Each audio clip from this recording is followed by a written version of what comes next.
Salat wa Zakat, 11e leçon, partie numéro 2. Donc nous étions au verset numéro 16 de la sourate Taghabun.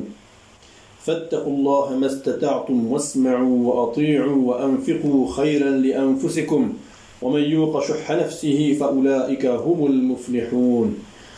Donc dans cette sourate, Allah Ta'ala dit: craignez Allah, فاتقوا الله ما استطعتم, autant que vous le pouvez, écoutez et obéissez et faites largesse. واسمعوا وأطيعوا وأنفقوا خيرا لأنفسكم, ce sera un bien pour vous, ce sera mieux pour vous. وَمَنْ يُوقَ شُحَّ نَفْسِهِ فَأُولَٰئِكَ هُمُ الْمُفْلِحُونَ. Et quiconque a été protégé contre sa propre avarice ou avidité, ceux-là sont ceux qui vont réussir, ceux-là sont ceux qui réussissent. Également dans la sourate Al-Hashr, l'Exode, au verset 9, Allah Ta'ala nous dit: وَمَنْ يُوقَ شُحَّ نَفْسِهِ فَأُولَٰئِكَ هُمُ الْمُفْلِحُونَ. Donc ce verset est très important. Allah Ta'ala nous dit encore ici: quiconque se prémunit contre sa propre avarice, sa propre injustice, ceux-là sont ceux qui réussissent. Donc contre l'injustice veut dire quoi ici? Shuha nafsih, c'est-à-dire la personne qui ne mange pas l'argent de son prochain, qui partage avec son prochain. Donc la personne là a protégé son âme contre l'injustice avec son prochain et contre lui-même. Allah Ta'ala nous dit encore: fattaqullaha mastata'tum wasma'u, craignez Allah en fonction de vos possibilités et écoutez. Écoutez donc, ça veut dire ne pas être comme les gens qui n'écoutent pas, qui sont à la mosquée le vendredi pendant que l'imam fait la khutbah et eux, ils causent, ils discutent. Ne soyez pas comme cela, sans écouter la parole d'Allah, en écoutant leur âme, qui font le commerce dans la mosquée et discutent dans la mosquée.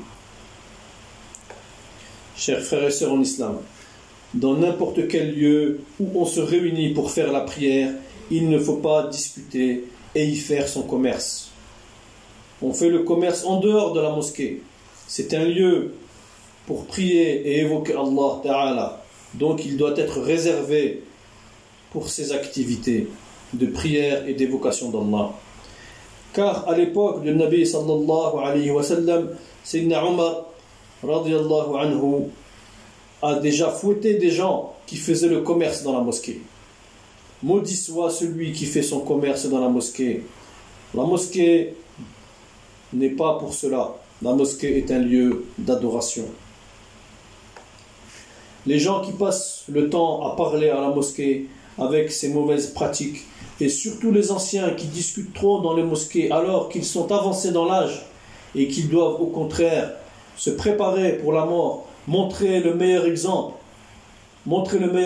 aux jeunes.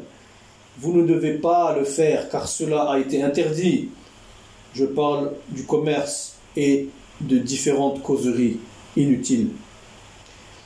Si nous devons causer dans la mosquée, alors nous devons parler de Allah subhanahu wa ta'ala et faire le rappel et parler seulement de religion.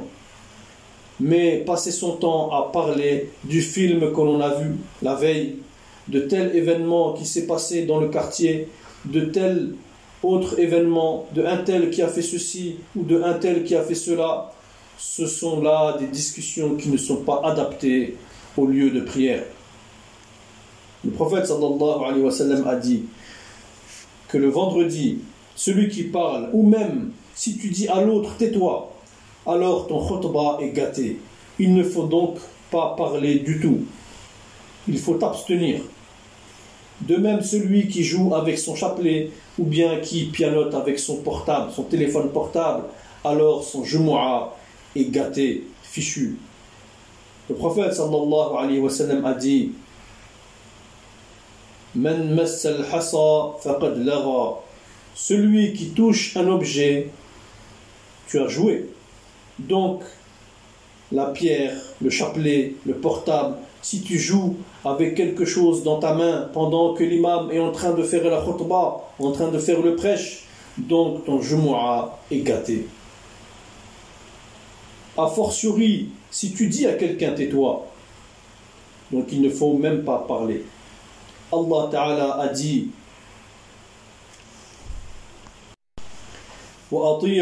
c'est-à-dire obéissez au prophète sallallahu alayhi wa sallam. Donc celui qui obéit au prophète sallallahu alayhi wa sallam, sachez qu'il a obéi à Allah. Et il dit aussi c'est-à-dire celui qui désobéit au prophète sallallahu alayhi wa sallam, alors il a désobéi à Allah. Faqad asa Allah. Donc nous devons obéir à Allah et à son prophète. Nous devons écouter et nous devons obéir. Donc nous devons aussi écouter et obéir les imams, les oustaz, c'est-à-dire les professeurs dans la religion. La condition est que leurs paroles, bien sûr, correspondent à la parole de Allah et son prophète. Le grand imam Malik, rahimahullah, a dit que si vous trouvez que ma parole correspond à celle de Allah et à celle de son prophète, alors prenez-la, prenez ma parole et pratiquez-la. Mais si vous écoutez et trouvez que ma parole est équivoque avec celle de Allah et de son prophète, alors prenez ma parole et lapidez-la au mur. Il s'agit ici de qui? Le grand imam Malik. Donc ça veut dire laissez ma parole et prenez celle de Allah subhanahu wa ta'ala. Donc quel que soit le degré de ta foi, de ta science, de ton rang social, si tu ne parles pas selon ce que Allah ta'ala a dit et son prophète, nous ne devons pas te suivre, mais nous devons suivre seulement si ta parole coïncide avec celle de Allah subhanahu wa ta'ala et celle de son prophète. Il a dit aussi وَأَنْفِقُوا خَيْرًا لِأَنفُسِكُمْ, et dépensez sur le chemin de Allah, cela est meilleur pour votre âme. Cela est meilleur pour vous contre la pauvreté, contre les fitnas. Donnez aux nécessiteux, aux veuves, aux orphelins, aux pauvres. Cela est une protection pour vous contre l'enfer. Le prophète sallallahu alayhi wa sallam a dit, craignez Allah, même si vous donnez un morceau de date pour vous sauver de l'enfer. Donc Allah Ta'ala a dit وَمَنْ يُوقَ شُحَّ نَفْسِهِ فَأُولَٰئِكَ هُمُ الْمُفْلِحُونَ. Vous voyez que ce verset revient souvent car il est très important. Allah dit, quiconque se prémunit contre sa propre avarice, sa propre injustice, ceux-là sont ceux qui réussissent. Celui qui protège son âme contre l'injustice envers son frère, contre lui-même, de ne pas prendre l'argent de son frère, de ne pas prendre la femme de ton frère, de ne pas arnaquer ton frère, de ne pas prendre le terrain de autrui, de ne pas arnaquer les bienfaits d'autrui. Donc celui qui ne sera pas injuste envers lui-même, donc ce sont ceux-là qui auront la réussite au jour de la résurrection. Celui qui donne un crédit à Allah Ta'ala, Allah va augmenter le remboursement de son crédit. Allah est reconnaissant et indulgent. Allah Ta'ala dit dans la sourate Taghabun au verset 17 إِن تُقْرِضُوا اللَّهَ قَرْضًا حَسَنًا يُضَاعِفْهُ لَكُمْ وَيَغْفِرْ لَكُمْ وَاللَّهُ شَكُورٌ حَلِيمٌ.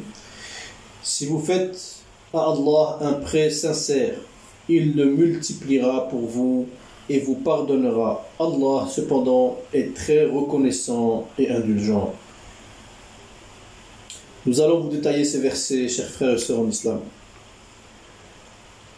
Tout d'abord, nous allons parler de Asbab al-Nuzul, ce qui veut dire en arabe la cause de la révélation du verset ou bien de la sourate, c'est-à-dire pourquoi le verset a été descendu ou la sourate. Donc pourquoi ici le verset et la sourate ont été descendus, révélés. À l'époque, les Mécois musulmans qui ont fait l'émigration à Médine, car ils avaient beaucoup souffert, ils avaient subi un embargo. Les mécréants leur ont pris leurs femmes, leurs enfants, leur argent, leur commerce, leurs boutiques. Mais ils sont restés ils sont restés à la Mecque, c'est-à-dire jusqu'à ce que Allah Ta'ala leur a donné l'autorisation de quitter la Mecque pour aller à Médine. Pendant ce temps-là, les Médinois ont donné un pays, une ville complète au prophète sallallahu alayhi wa sallam, qui est Médina, et qui était appelé à l'époque Yathrib.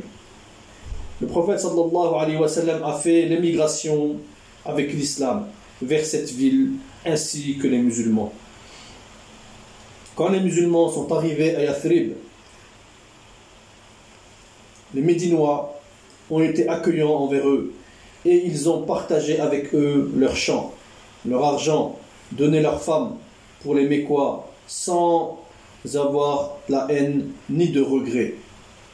Allah Ta'ala a dit, Surat Hashr, donc l'Exode, le verset 9, وَالَّذِينَ تَبَوَّأُوا الدَّارَ وَالْإِيمَانَ, à ceux qui avant eux se sont installés dans le pays et dans la foi, c'est-à-dire qui étaient dans ce pays ou dans cette ville avant, c'est-à-dire les premiers habitants de Médine. Ici, la ville de la foi et de lumière, c'est Médina. Le prophète sallallahu alayhi wa sallam dit que Médina est toute lumière. Cette ville est toute lumière. Même dans un trou de lézard, on trouvera la lumière et la foi. Le Nabi sallallahu alayhi wa sallam a fait dua pour Médina. Il a fait une invocation pour cette ville. Donc, وَالَّذِينَ تَبَوَّأُوا الدَّارَ وَالْإِيمَانَ مِنْ قَبْلِهِمْ, et il appartient également à ceux qui avant eux se sont installés dans le pays et dans la foi. C'est-à-dire, ce sont les Médinois qui étaient là avant eux, avant les Mécois, avant que les Mécois n'arrivent avec l'émigration. يُحِبُّونَ مَنْ هَاجَرَ إِلَيْهِمْ, qui aiment ceux qui émigrent vers eux. Ils ont donc ici aimé les Mécois qui sont venus vers eux. Ils les ont accueillis avec amour. وَلَا يَجِدُونَ فِي صُدُورِهِمْ حَاجَةً مِمَّا أُوتُوا, et ne ressentent dans leur cœur aucune envie pour ce que ces immigrés ont reçu. Ils ont donc partagé avec eux leurs biens et n'ont jamais regretté. وَيُؤْثِرُونَ عَلَىٰ أَنفُسِهِمْ, et qui les préfèrent à eux-mêmes. Ils se sont privés de leurs biens, de leur nourriture, pour les donner aux Mécois. Et ils ne l'ont jamais regretté. Donc ils ont préféré leurs frères à eux-mêmes. وَلَوْ كَانَ بِهِمْ خَصَاصَةٌ, même s'il y avait pénurie chez eux, c'est-à-dire y compris quand eux ils en avaient besoin, leur nourriture ou leurs biens, ils se sont donc privés pour leurs frères. Et Allah enfin dit, وَمَنْ يُوقَ شُحَّ نَفْسِهِ فَأُولَٰئِكَ هُمُ الْمُفْلِحُونَ, quiconque donc se prémunit ou prémunit son âme contre sa propre avarice, ceux-là sont ceux qui atteignent le salut, ce sont ceux qui réussissent. C'est-à-dire que celui qui protège son âme contre l'injustice envers son frère, de ne pas prendre l'argent de son frère, de ne pas prendre les biens de son frère, de ne pas prendre le terrain de son frère, alors Allah dit, voilà ceux qui réussissent. Chers frères et sœurs en islam, il y a une grande différence entre la Mecque et Médina. Et ceci est relaté par tous ceux qui vont à la Mecque et à Médine. Nous pouvons toujours constater que les Médinois sont plus gentils, plus accueillants que les Mécois. Allah Ta'ala a mis ce verset pour nous parler, et que ce verset de l'époque est toujours en cours de pratique et d'actualité aujourd'hui, jusqu'à aujourd'hui. Les Médinois sont toujours gentils et accueillants par rapport aux Mécois. Tous ceux qui se sont rendus là-bas en témoignent. Donc, Asbab al-Nuzul, la cause de la révélation, nous pouvons avoir plusieurs versions. Donc voilà pourquoi, quand les Médinois et les Mécois se sont croisés, alors le prophète sallallahu alayhi wa sallam a mis la fraternité entre les Mécois et les Médinois en disant aux Médinois, chacun d'entre vous, prenez un Mécois comme ami et comme frère. Par conséquent, les hommes ont pris chaque homme comme frère et les femmes ont pris chaque femme comme sœur. Ils ont partagé leur argent, leurs champs, etc. Si un Mécois avait 1 million, il dit « je prends 500 000 et je te donne 500 000 ». S'il avait 2 champs, il garde un champ et lui dit « je te donne un champ ». S'il a 2 femmes, il dit « il divorce une femme et lui donne pour le mariage et garde une femme. Voilà comment le prophète sallallahu alayhi wa sallam a instauré la fraternité entre eux. Les Mécois ont aussi été compréhensifs et bons envers les Médinois. Les Médinois, quant à eux, n'ont jamais regretté ce qu'ils ont fait pour les Mécois. Nous devons prendre des leçons de ces histoires aujourd'hui. Nous n'avons pas cette miséricorde entre nous. Si un Sénégalais a un problème dans son pays et vient, se déplace et va en Côte d'Ivoire, nous ne devons pas lui dire « va chez toi ». Par contre, on doit l'accueillir à bras ouverts. C'est la même chose pour le Guinéen qui va au Burkina, ou bien le Malien qui se déplace et va en Côte d'Ivoire, ou l'Ivoirien qui se déplace et va au Mali. Les paroles du genre « va chez toi à l'étranger », non, ce ne sont pas des paroles de croyants. Nous devons au contraire le consoler et lui faciliter suite aux problèmes qu'il a connus chez lui et qui l'a poussé à quitter son pays. On doit l'aider pour qu'il oublie les difficultés qu'il a subies. C'est ce que les Médinois ont fait avec les Mécois.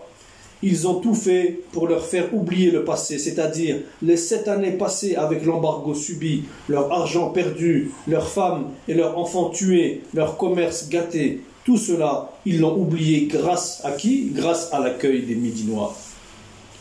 Nous aussi, nous devons œuvrer de la sorte et cultiver l'hospitalité.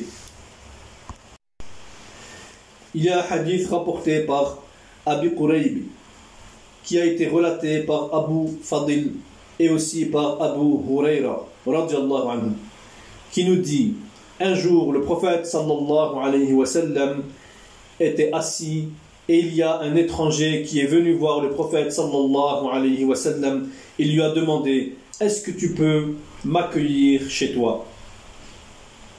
Le prophète sallallahu alayhi wa sallam n'avait pas les moyens à ce moment de faire rentrer l'étranger chez lui par rapport à la pauvreté, par rapport à la difficulté.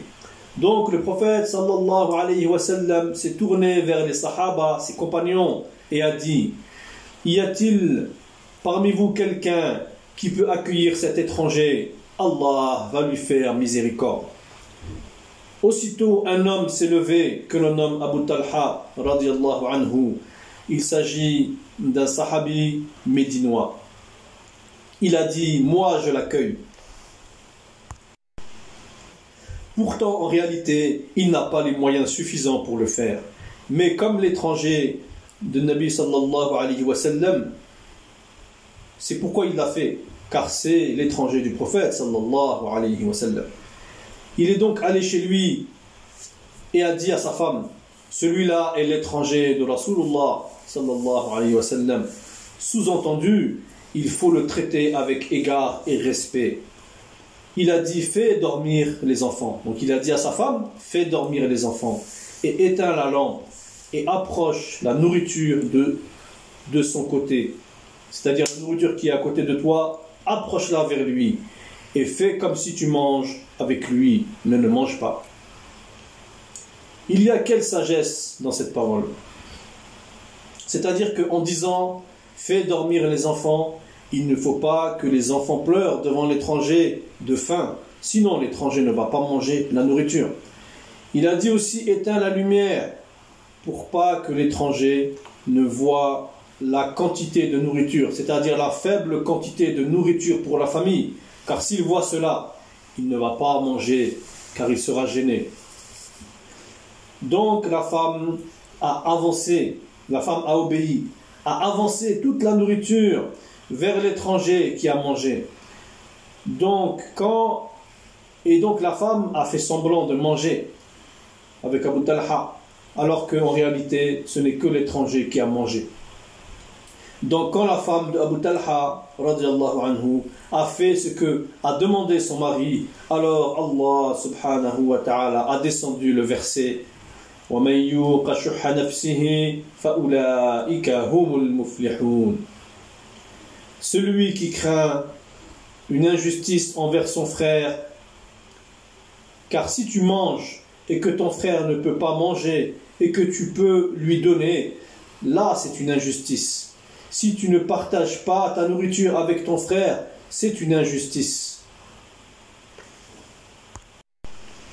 Donc, si celui qui se prémunit contre sa propre injustice, en réalité ce sont ceux qui réussissent. Si tu prends l'argent de ton frère par injustice ou le terrain de ton frère, c'est une injustice. Quand tu prends la femme ou les enfants de ton frère par injustice, c'est une injustice. Donc Allah dit que celui qui protège son âme de l'injustice, alors ceux-là sont les gens qui vont réussir.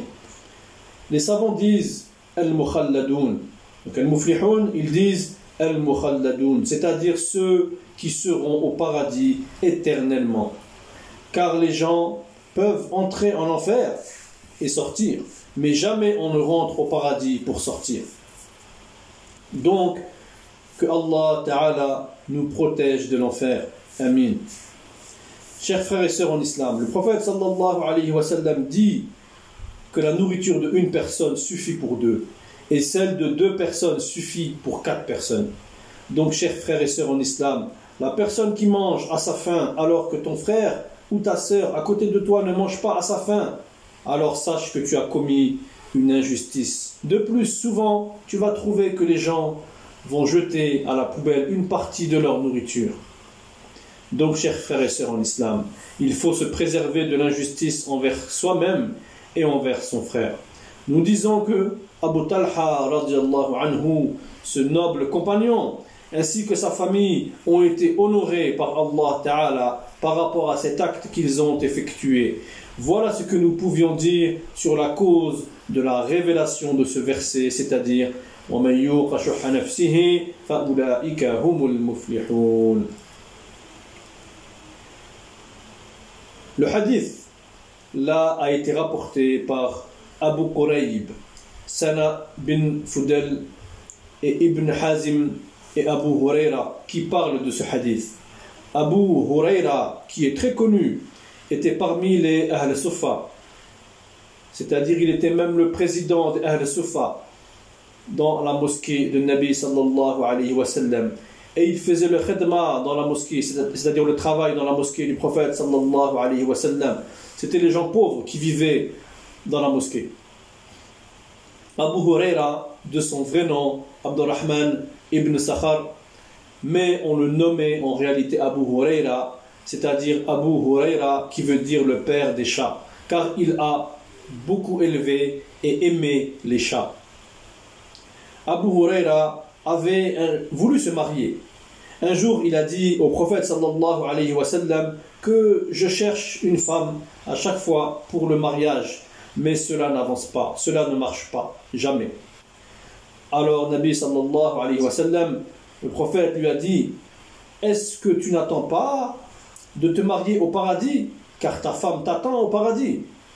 Il a dit: si cela est vrai, donc je patiente pour le paradis. Abu Huraira, radiallahu anhu, que Dieu l'agrée, ne s'est donc jamais marié et a été concentré toute sa vie pour la religion et a concentré tout son effort pour rapporter les hadiths du prophète sallallahu alayhi wa sallam. Personne parmi les disciples n'a rapporté plus de hadiths que lui. Il a travaillé uniquement sur cela. Nabi sallallahu alayhi wa sallam lui a dit: ta femme t'attend au paradis. À partir de là, il s'est totalement employé sur cela. Quand on regarde tous les hadiths qui sont rapportés, souvent nous allons trouver Abu Huraira. S'il n'est pas dedans, attention au hadith, car lui, Abu Huraira, a toujours été auprès du prophète sallallahu alayhi wa sallam, et il est le plus grand rapporteur de hadith. Voilà, mes chers frères et sœurs en islam, voilà les grands disciples du prophète sallallahu alayhi wa sallam qui ont tout donné pour Allah et son prophète et que Allah a agréé. Et nous, qu'avons-nous fait pour être agréés? Que pouvons-nous faire pour être agréés? Que peut-on faire de mieux? Que dire des bid'a que nous faisons? On ne peut pas avoir de récompense plus que eux, ou bien plus de miséricorde que les disciples du prophète sallallahu alayhi wa sallam. Pourquoi? Parce que eux, ils ont tout donné à Allah subhanahu wa ta'ala. Ils ont écouté et ils ont obéi.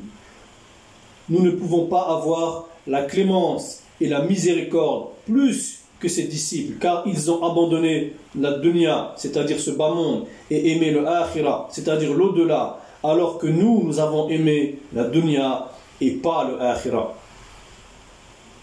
Et nous créons des bid'a qu'ils n'ont pas fait, et nous croyons meilleurs que cela. Non, nous ne sommes pas meilleurs que cela, dont Allah Ta'ala a parlé. Pour qui des versets sont descendus. Et nous, quels versets sont descendus sur nous, ou bien pour nous, ou notre famille, à nous? Donc, nous devons être vigilants de ne pas rentrer dans les interdits de Allah subhanahu wa ta'ala en nous éloignant du chemin du prophète sallallahu alayhi wa sallam. Chers frères et sœurs en islam, voilà ce que nous pouvions dire sur cette 11e leçon de Salat wa Zakat. Que Allah subhanahu wa ta'ala nous donne la baraka, la bénédiction dans toutes nos entreprises, dans toutes nos actions, qu'il nous guide sur le droit chemin et qu'il raffermisse notre foi. Assalamu alaikum wa rahmatullahi ta'ala wa barakatuh. Rendez-vous donc bientôt pour la 12e leçon de Salat wa Zakat. Prochainement, insha'Allah ta'ala, nous demandons la paix, la bénédiction et le salut sur le prophète Mohammed sallallahu ta'ala alayhi wa sallam. C'est donc la fin de la 11e leçon de Salat wa Zakat préparée par Cheikh Saleh Swalio dit Al-Fawzani et prêchée par votre frère Sidia. Jazakumullahu khair. Assalamu alaikum wa rahmatullahi ta'ala wa barakatuh.